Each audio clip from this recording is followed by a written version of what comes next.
Hey guys, welcome back to Reignited, and in this video we're covering the dreaded no problem found issue. Let's say you took your vehicle in for service work at a dealer and they had it for a couple of days. They give you a call, say it's ready to go, but when you get there they say we had no problem found. Man, that is really frustrating, and I understand that.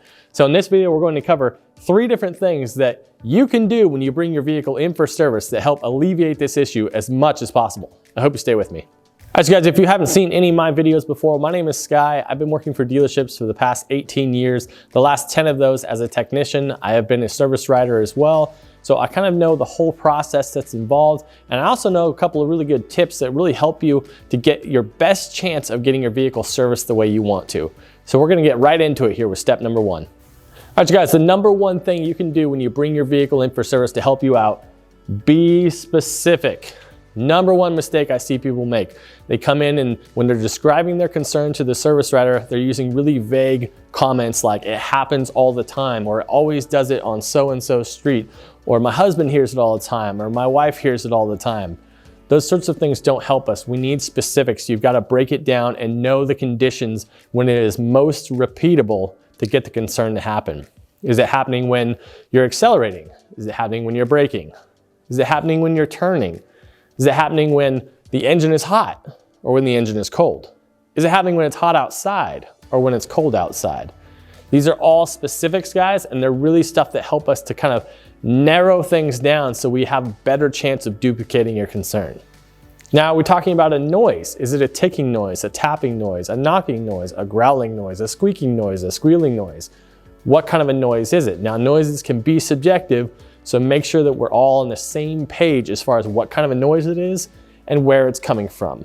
And like I mentioned, guys, repeatability is the biggest issue we have. So the more parameters we have as far as figuring out exactly when that noise or whatever it is happening, then we have the best chance of success of duplicating it, and at which point we can really figure out that root cause. So again, be specific when you're describing your concern to your service writer. And that leads me into step number 2. All right, so the second biggest step you can do to really help make sure you eliminate these no problem found situations is to be diligent. Now, what do I mean by being diligent? You're not the one doing the work. Aha, but a good service writer understands step number 1 about being specific, and he will ask you a series of questions to help kind of draw you out a little bit, try to figure out exactly what the specifics are on that situation. But to be honest, not all service writers are good. Now, I've worked with some amazing service writers, really, really talented and terrific service writers that are really doing their best to take care of the customer. And I've also worked with other service writers who maybe didn't care so much and were doing the bare minimum to get by. So guys, that's where being diligent comes into play, because I cannot tell you how many times I've seen it where a customer comes in, they explain their concern to the service writer, he's typing away, it seems like everything's good.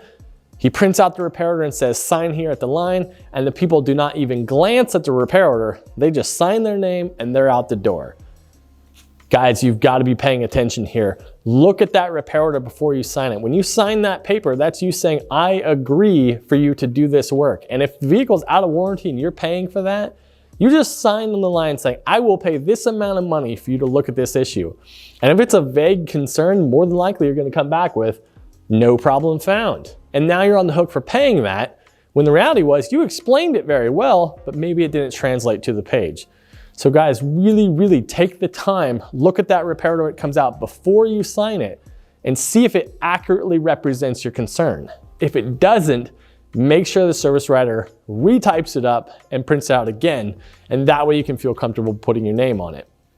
You have to understand that these repair orders were kind of, as technicians, we're essentially playing an adult game of telephone every single day.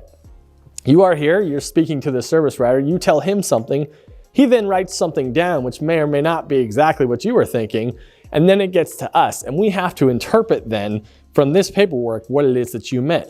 Sometimes they're not even close, and I am not kidding, guys. Sometimes they are not close about what your concern is. Guys, I'm gonna hit you with a real life situation here. This happens more than you might think. I'll receive a repair order with a concern that says, vehicle is making a noise. Making a noise. Guys, let me ask you, how much time do you really think I'm going to spend on a repair order that says, the vehicle is making a noise. So I'll go up to the service writer and say, hey, do you have any more specifics on this? Did the customer say anything else about it? And maybe he'll rattle off a bunch of things like, oh yeah, she said it was under braking and returning and it was cold outside, blah, blah, blah. But he didn't bother to write any of that down because perhaps he was being lazy. So there's a disconnect there, guys. It's not a great system, but it is the system that we have. So again, it is on you guys to be diligent. Make sure that that repair order 100% represents what your concern actually is. That's step 2. All right, you guys, the third step in trying to eliminate no problem found situations that you can handle, be patient. I know this is a tough one for a lot of people. And in fact, many people, when they bring their vehicle in, they want to wait for that work while they do that because they have an appointment, they figure we can just look at it right then and get that problem handled. But that's not always how it works, guys. Cars are very, very complicated these days and it can be a tough situation. Plus, I will tell you right now that 100% of technicians resent it when we receive a repair order with the waiter stamp on there. It feels like you're breathing down our neck, guys. Give us the room to do our job properly and give us the time we need to look at it as completely as we can. Because we know that in half an hour, you're gonna be jumping up, talking to your service writer saying, hey, I had an appointment at this time. Why isn't my vehicle done yet? It's not 1, 2, 3 like that, guys. Especially if we're diagnosing a hard to find issue, it can take a while and we would like the opportunity to try it in a variety of different situations to see if we can really duplicate the concern. Because guys, that's our goal too. We are trying to fix your car. We want to fix your car. I want to fix your car. I want to figure out what the problem is. And the large majority of people, when they hear no problem found, they immediately say, you think I'm lying to you? That's not what we're saying at all. I would love to fix your car. What we're saying is we can't duplicate it at this time. And one of the things that helps us to duplicate things is time.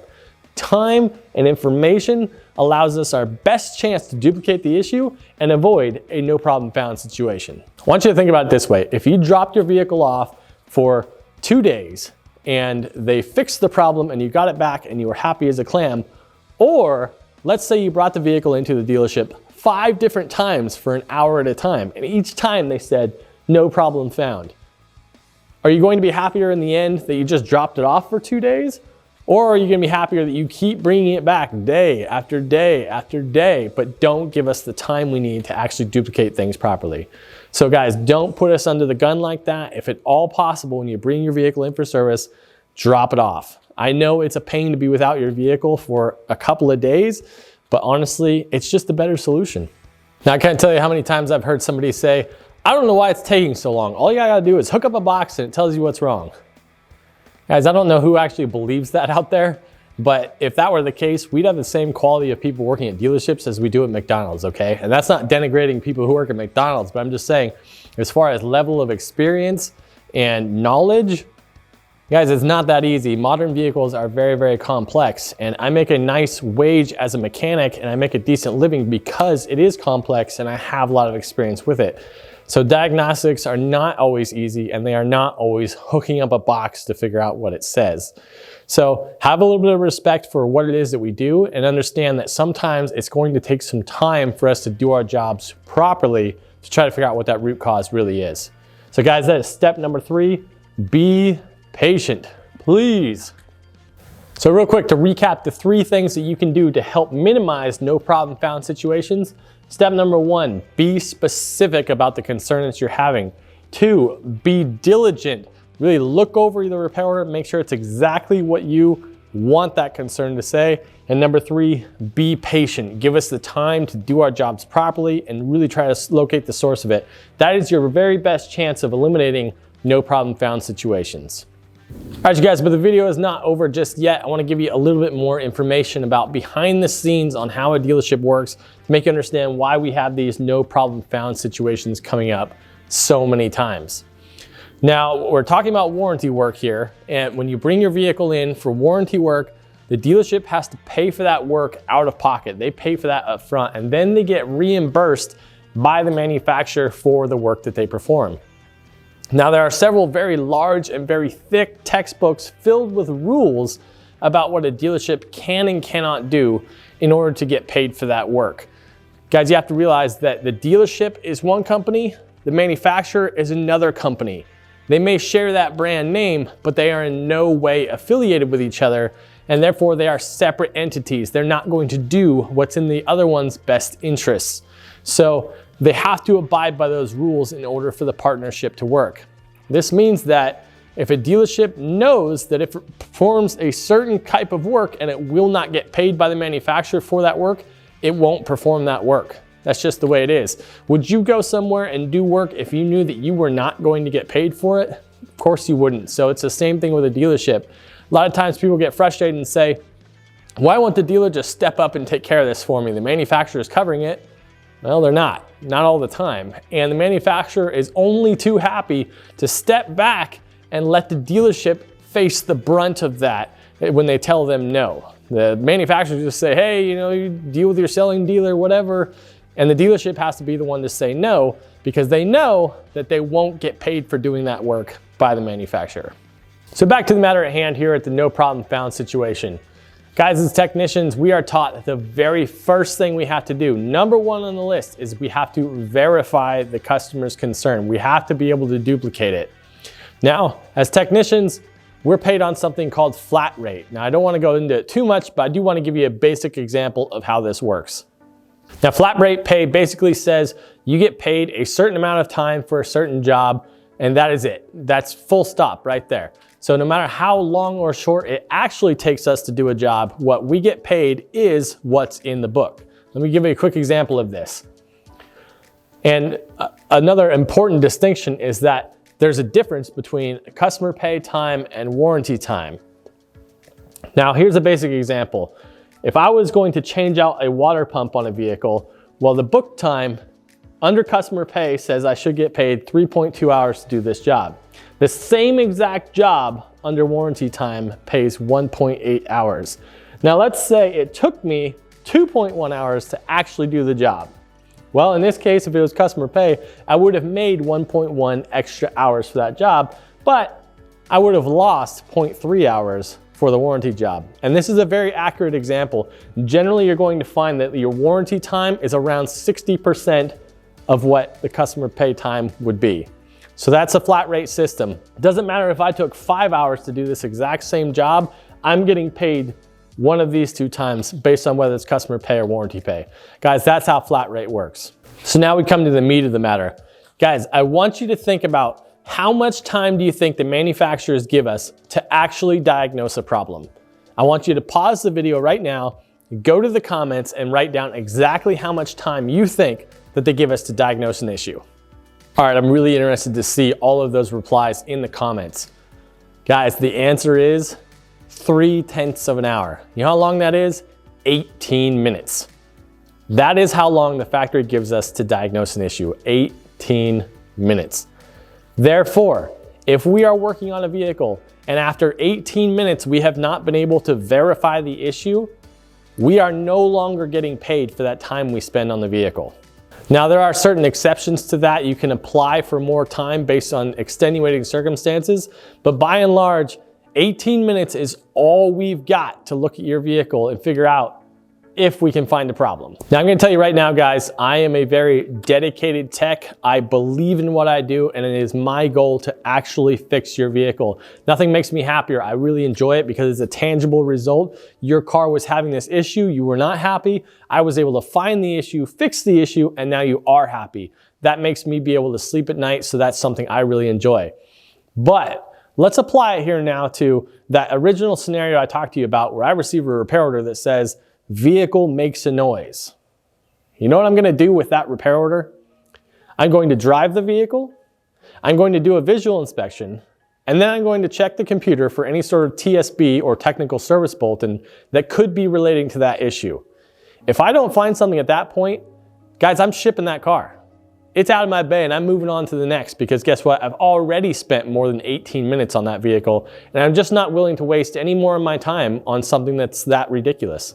Now, on the other hand, let's say I get a very specific concern, like the repair order says, vehicle is making a ticking noise from the right front while slowing down from 40 to 30 miles an hour and while turning right. Well, let me tell you, I'm going to go the extra mile on that vehicle, because when it's that specific and I know for a fact that I can really start to isolate it, then my chances of actually finding something are much greater.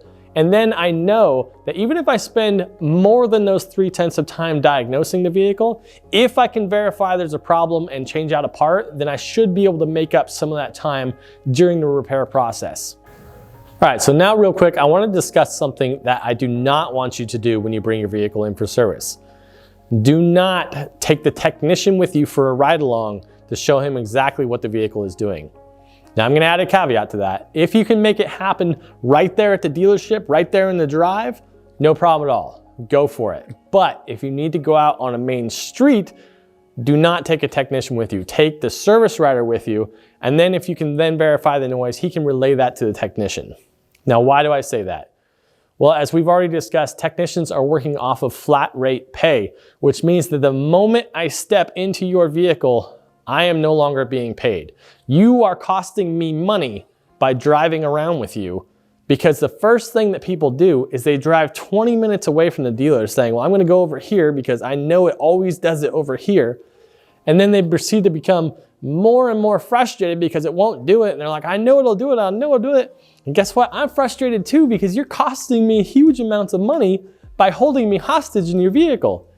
I understand your point, I understand what you're trying to do, but that's just not the best way to go about it, guys.